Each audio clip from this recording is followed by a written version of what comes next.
So, Laura Wandner. Laura is a force of nature. And in particular, she's directed her force to advocate for training programs for pain research. And I've had the opportunity to get a lot of NIH grants. By far the funnest grant that we've ever received is the K-12 grant. It's just such a cool grant, and the things that you wrote into that FOA that have allowed us to train pain researchers from around the country that might not otherwise have been able to get the mentoring and training they need. It's just been particularly cool. And now the T90R90 program, putting together and encouraging us, mandating that we share training across 6 different sites of great sites. It's been just super fun for us to start the T90R90 program. You're always in the back of our mind when we have these calls, and we will never forget your legacy. So, and like I said on on whatever day I said it, I think I said it on Monday at the end of the conference. All of these trainees here are your babies. Yeah, no, I mean, it's like at the end of the K-12 thing, I said, Laura, you gave birth to a child. It's a beautiful 3-year-old child. I know the gestation period was a lot longer than 9 months. I know how long it took you to get that approved within the NIH. But again, these training programs are really going to pay dividends going forward for the field of pain research. So we're deeply appreciative. Thank you.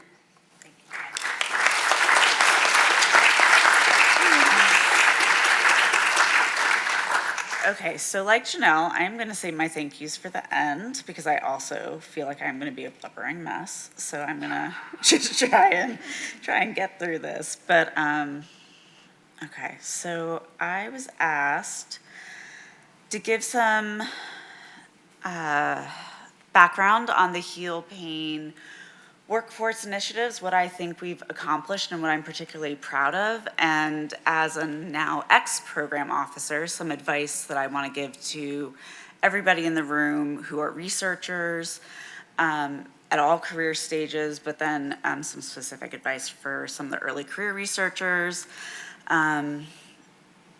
And it's worth saying that I am no longer a government employee, so my views are my own at this point. But some of these programs were obviously all started before January 2025.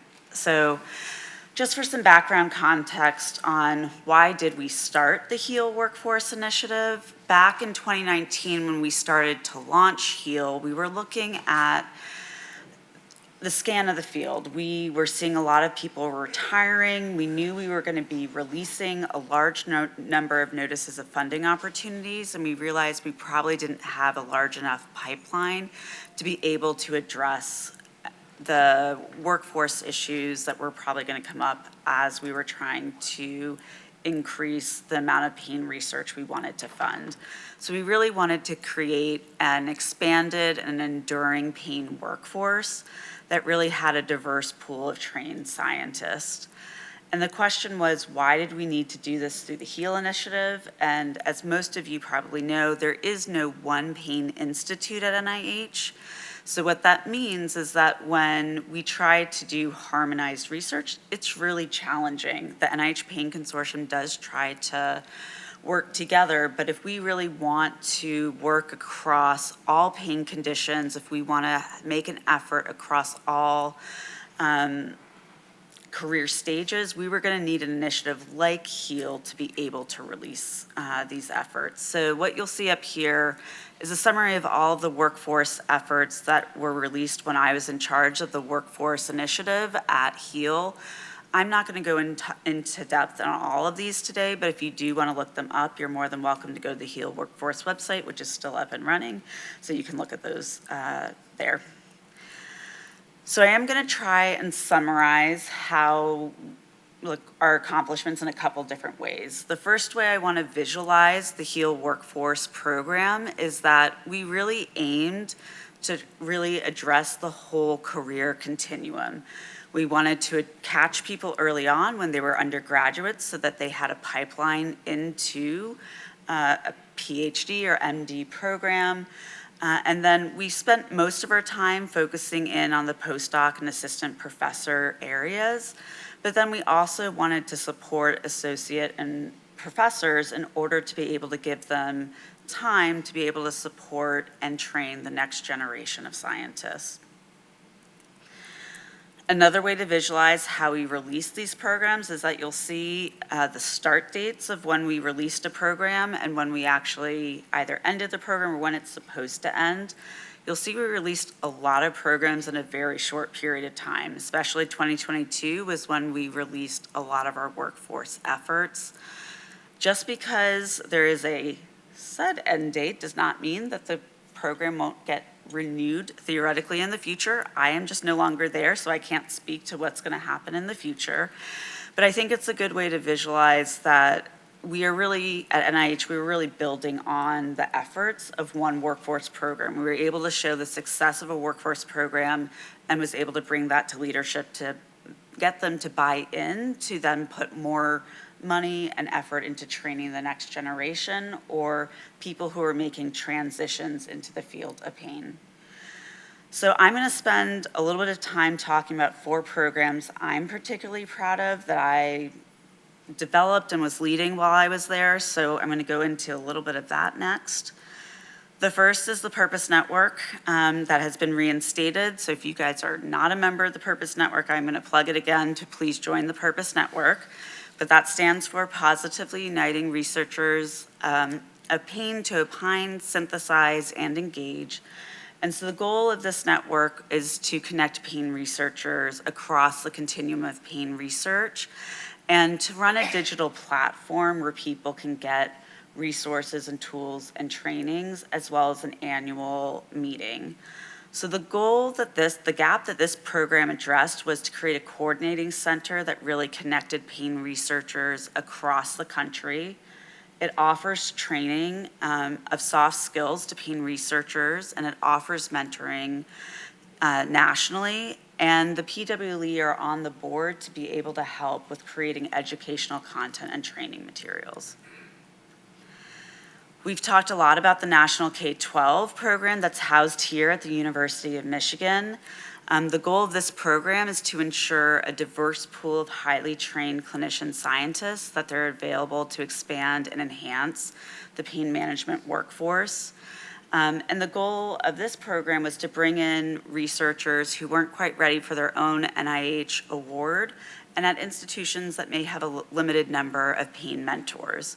So the gap that this program was meant to address was to increase the high quality mentoring at a national scale and to really protect time for early career researchers and to have PWLE as advisory committee members and as mentors. We also recently released the HEAL Career Development Awards. So this is actively open so people can apply to this. And so the goal here is to support early career development of individuals with clinical doctoral degrees to create a group of well-trained independent investigators. And so the gap that this is trying to address here is to increase the number of early career opportunities for clinician scientists and really increase the protected time for early career researchers. And then last but not least, Dan just alluded to the HEAL T90 R90 postdoctoral pain cohort program.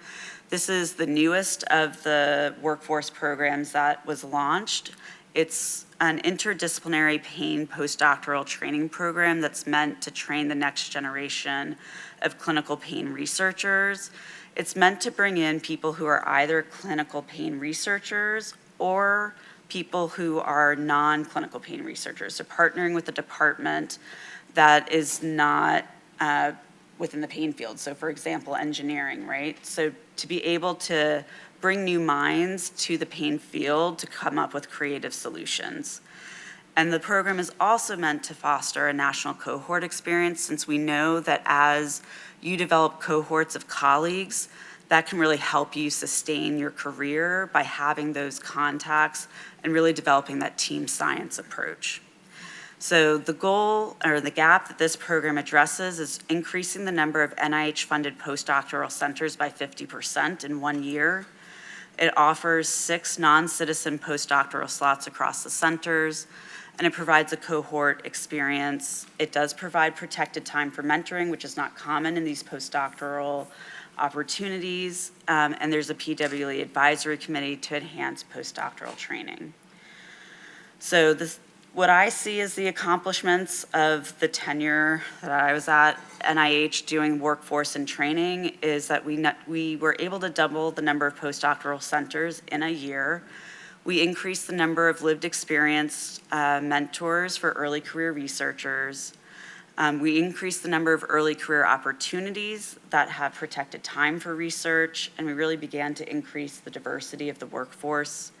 We created a center to connect all pain researchers that helps collaborate and aggregate training opportunities and job opportunities, providing protected time for mid and late stage investigators to be able to train the next generation of researchers. And we were able to increase the funding to institutions that don't typically receive NIH grants. I know Elizabeth Sipek had to head to the airport, but she is continuing on with the amazing work of the HEAL workforce efforts. So if you have any questions or anything about workforce, please reach out to her. She's going to be doing an amazing job in this role. So the last slide on workforce, just a different way to visualize kind of how I see our accomplishments, is that between FY21 and FY24, we were able to release 49 workforce and training awards, and we were able to release those to 14 different states. Okay, so I'm going to do a transition now, because now it's kind of more in the advice and resources section, and what I want to do is give some resources to people of all career stages. And so the first resource, and I'll just say this, is that I did double check that all of these links are still active, because not all links are active at this moment. So these links are active right now. So the NIH Research Training website does have a bunch of really useful tools for all career stages. So if you haven't had a chance to look at the website, I would encourage you to look at it. And one of the things that it does help lay out is, depending on your career stage, there's different grants that you're eligible for. So I would encourage you to look at your career stage and the grants that you might be eligible for and consider submitting a grant. And as you're doing this, reach out to your mentors, reach out to program staff to be able to think about what's going to be the best fit for you. The NIH Grants YouTube channel has not posted any new videos recently, but they do have some really helpful videos about the ins and outs of NIH. So I would encourage you to look at it, about how to write grants, the peer review process, small businesses, things like that. It can be a really helpful resource for people. NIH also has 2 podcasts that are out. The first one is one that NINDS put out. It's called Building Up the Nerve. Each season has a different focus. So season 3, for example, was focused on mentoring. And then NIH All About the Grants focuses on the ins and outs of how to write a strong NIH grant. So again, both of these could be good resources for people in the room. The National Research Mentoring Network is not pain specific, but it does, it's a network that connects all biomedical, behavioral, clinical, and social science researchers together. So if you are a mentor who is looking for a mentee, or a mentee who's looking for a mentor, this could be a good place for you to connect with somebody outside of your institution. And again, I know I mentioned Purpose earlier, but the Purpose Network is a great way to be able to connect with other pain researchers around the country. The goal of the network is to build community across the spectrum of pain science. It does offer ongoing pain webinars and trainings. It delivers a weekly digest, so if you're not on the platform, you'll be able to get that information. And it aggregates information like notices of funding opportunities, job opportunities, things like that. If you have not had a chance to check out NIH Reporter, I would suggest that you check it out. There are 2 features, the Advanced Project Search and Matchmaker, that can be really helpful for everyone. You can enter your abstract and key terms and scientific text, and it will provide you a list of similar projects. So you'll get a sense of what institutes and centers have previously funded that work, what funding mechanisms have they used and what study sections has it at least previously gone to. That may have changed now, but this would at least give you some guidance about what institute might be interested in your work and what study sections might be reviewing your work. And it will also give you a sense of which program officers it might be worth reaching out to be able to ask them to review your Ames pages as you're trying to put in your next grant. And as Linda said, I did want to mention the loan repayment program. This really is an excellent program for early career researchers. It really is a vital component in our nation's effort to keep healthcare professionals in research careers. You have a 2-year commitment to perform research, and it repays up to $50,000 a year. Applications are due every November. The window is just about to open September 1st to November 20th this year. It looks like the website might not be updated, is the one caveat I'm going to say, is that I don't know that all of these subcategories are still active, so I would encourage you to reach out to the LRP office in case you are interested in submitting a loan repayment program. But this is often like a first step for people to get their individual grants, so I would encourage you guys to check it out. Okay. As a program officer, I can't not have a talk that kind of gives you some tips and tricks about how to talk to program officers. Program officers and program directors, those terms are interchangeable. But program officers have scientific expertise in a field, and they manage a variety of grants and funding mechanisms. They identify gaps in the field of science, and they reach out to the investigator community, and they really try to disseminate the science and the scientific advances. And so really the goal of a program officer is to serve as a liaison to the community. So I want to give you some tips and tricks of how to have some of these successful conversations with program officers. Pre-application, if you are reaching out to a program officer, I would encourage you to email them, provide the notice of funding opportunity that you're planning on submitting to, write a brief description of yourself and your project and any specific questions you have and a draft of your Ames pages. They're going to be more than happy to review your Ames page. And when you schedule that conversation with a program officer, you're welcome to include your mentor, and you can discuss the fit of the IC with your Ames and with your project.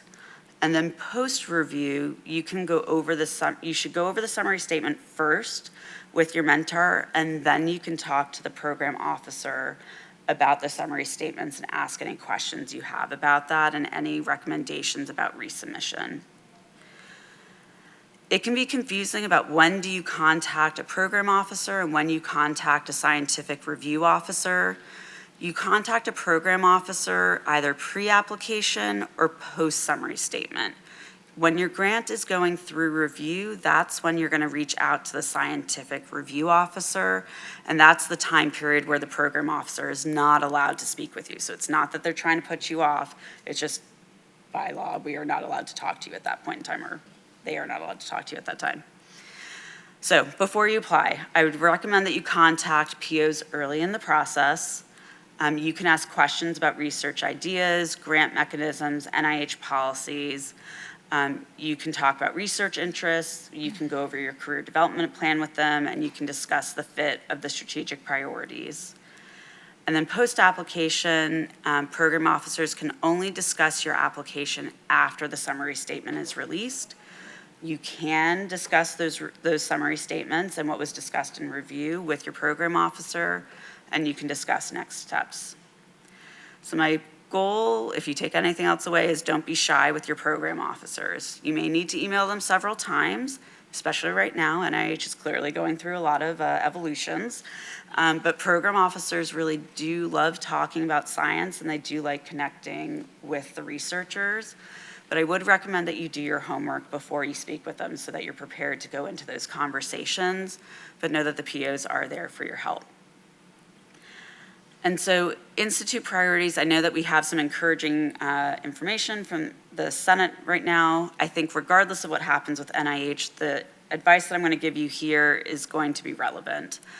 All institutes have priorities about a specific disease area. So for example, NINDS has on their website what NINDS's focus is for pain research. Each institute should have this on their website as long as their websites are being kept up to date. So I would encourage you to check out the websites of each institute to see what type of research they are covering. This is also the place where I'm going to plug HEAL is an amazing opportunity, but also the institutes will fund training awards, career development awards, and ours, so don't forget to submit grants to the institutes as well. It doesn't just have to be HEAL. But it means that really, as a researcher, you need to find a home for your research, right? So that means you need to figure out which institutes really fits your research interest. Your science may fit more than one area, and that's okay, but you need to figure out which AIMS page goes to which institute. I do think it's important to diversify your portfolio. It's good to have research funded by more than one institute, especially if one institute is having a more challenging year, right? Like, if you can get research funded at multiple institutes, that helps. So it will be helpful for you to get an understanding of how different ICs operate. Not all institutes offer the same grants. Some branches have specific priorities. Program staff has specific interests. So it's really important to be in contact with the program staff to know what they're looking for and whether your research fits there. Again, I know that comms is a little dicey right now at NIH, but there should be IC-specific resources and blogs, and there should be email signups. If they have them, I would encourage you to sign up for these information. It is helpful resources to know what the institute is looking for in a research area, and it will give you insight into where you should be funding your research. Okay, I'm gonna try and say thank you without crying. I know Linda left. I do just wanna thank the OPPP. It has been such an honor working for the Office of Pain Policy and Planning. And I'm gonna see them this weekend. We are finally doing a get-together that we're organizing, so I will thank them there. I wanna thank the organizers for this meeting for giving me the opportunity to speak. It's just been wonderful to attend this conference, and I've really enjoyed reconnecting with all of the researchers here, the A2CPS team, and the HEAL workforce grantees and scholars. Dan's alluded now a couple times to the K-12 being my baby, and it does feel like my baby, and I'm just so proud of the scholars. Like, you guys are doing an amazing job. So, yeah. So keep up the good work. I'm very proud of the PWE panel that is putting together this great educational content that is so needed in the field. And I want to thank the K-12 directors. You guys are doing a great job leading the program. So my last piece of advice is for the new pain researchers in the room. The pain field is a close-knit community. I've been fortunate to be part of it for the past 20 years. So I want you guys to take advantage of the opportunities to develop the team science approach and to develop close relationships with the people in the community. I've been very fortunate to have a very close relationship with the community, and the last couple of months, you guys have been great. So I just really appreciate the support. So to that end, I know that these times are a little uncertain, but I think the way forward is together and to support each other through these uncertain times. And so my door is always open, and so I'm always happy to help however I can. So please just stay in touch.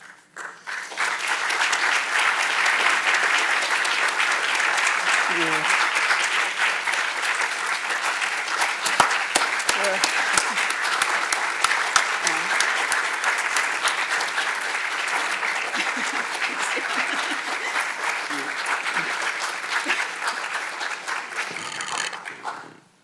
I would never hug a program officer, but she's not a program officer anymore.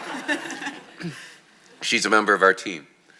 And again, the reason a lot of us are emotional here is that this was a big blow to all of us to see what happened to, Linda's one thing when she's 6 months from retirement and retiring early, but people like Laura and Janelle just got their lives upended, and they just are, they're us. They're part of us, and so we all hurt because of that, and we all want to help you because you helped us. So that's what teams do. That's what families do. Thank you.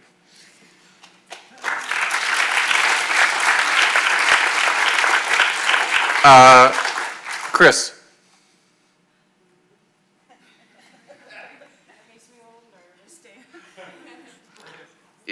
We told you you're getting a award, and so I need to give a little speech about why you're getting an award. So it's nothing that you should be nervous about. So it is true that Chris and I are both really strong-willed people, and occasionally, even and Laura and I, these are both bulldogs in a good way. But I am. So it's like sometimes bulldogs just go clash because you're passionate and you feel strongly about things. But I love working with people like you guys.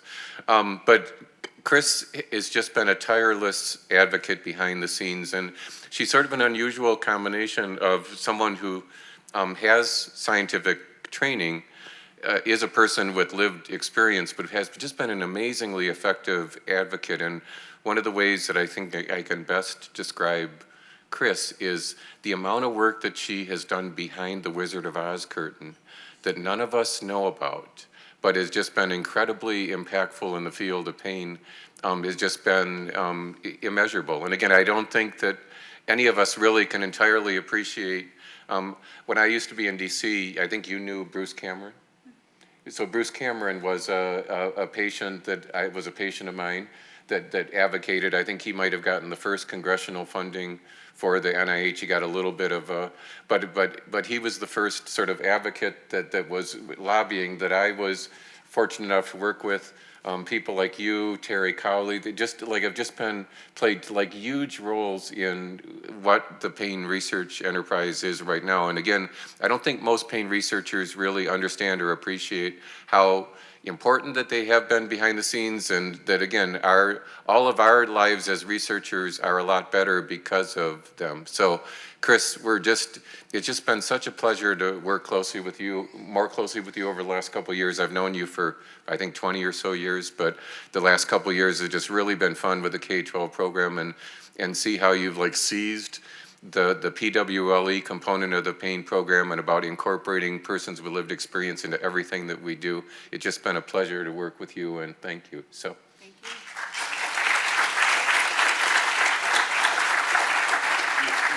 You don't get to take this home yet, so we don't. This is just a fake one. So no, it's a real one, but it's not. So It's a real fake one. Yeah. Okay, so that's okay. And Tom, I'm going to come up and talk to Tom.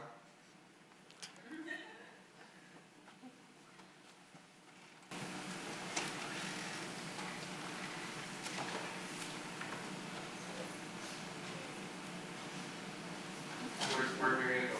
Okay, you're going to be here too. You're his partner. Okay, this is a team. No, we'll take a picture of the three of us. Okay. Is she a strong-willed person? Oh, yeah.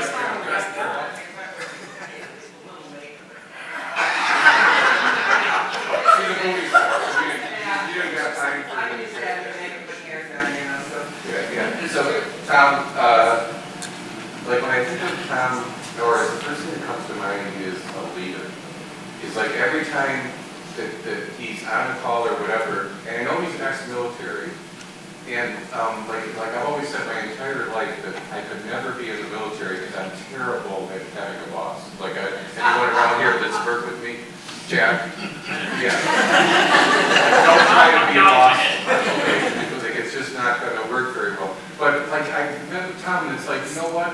If I was in the military and he was my boss, I probably could be in the military because he'd be a really good leader. He's just a really good leader. So I don't know a lot about what he's done the last 3 decades with respect to advocacy groups and support groups and things like that. I've only really known him for the last couple of years. We've only been able to work with him for the last couple of years, but he's another force. And those of you in the T90R90 program now in the webinars, Tom is in almost all of the webinars, and it just really, we just really enjoyed, and you should know that you only got bestowed this award in the last 24 hours.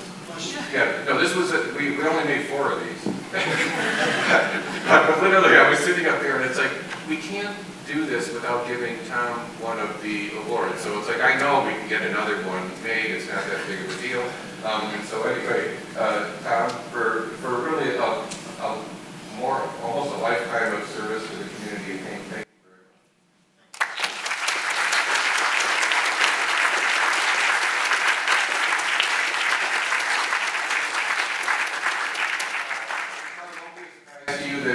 At the USAST meeting, when I asked Tom if he would lead a protest march that is occurring after the conference, let me be clear, this march has nothing at all to do with the conference at the University of Michigan, but if you walk outside, there are some signs that are printed without any money from the University of Michigan. This is something that is being led by the persons with lived experience. This is part of a call to action. So if you care to, there are lunches for you, the box lunches that you can take. We will walk outside. It turns out that the street that we will be walking onto is Washington Street. And some people may decide to march down Washington Street towards Main Street as part of a march on Washington. And these signs are very non-political. They are just asking to maintain NIH research funding, NIH funding. Again, this is not a political thing. This is about supporting persons with chronic pain and supporting the research that is needed to make your life better. So thank you for agreeing to help lead our march. And let me, a couple last thank yous. I'm going to start where I began at the conference, thanking some people, thanking the conference organizing committee. A lot of them are sitting up here. Thanking the Tonics and the K-12 program for financial support of the meeting. And again, I don't know where the heck Sarah is. I don't know where she is. But Sarah and Jess are just amazing, and they really have just been incredible. So I know you all. Sarah's become almost like the mom of the T90R90 program. And again, she's just highly appreciated by us. She's appreciated by everyone, as are all the people in the Chronic Pain and Fatigue Research Center that have a role in putting this conference together every year. So, and the department of anesthesia, it's like, again, when you don't have notes, it's like you're not going to forget things. So, thanks everyone for attending. You're part of like a movement. You're invited back next year. We have to figure out where we can put 250 people instead of 200 people. The conference keeps getting a little bit bigger, but we'll work on that over the next couple of years.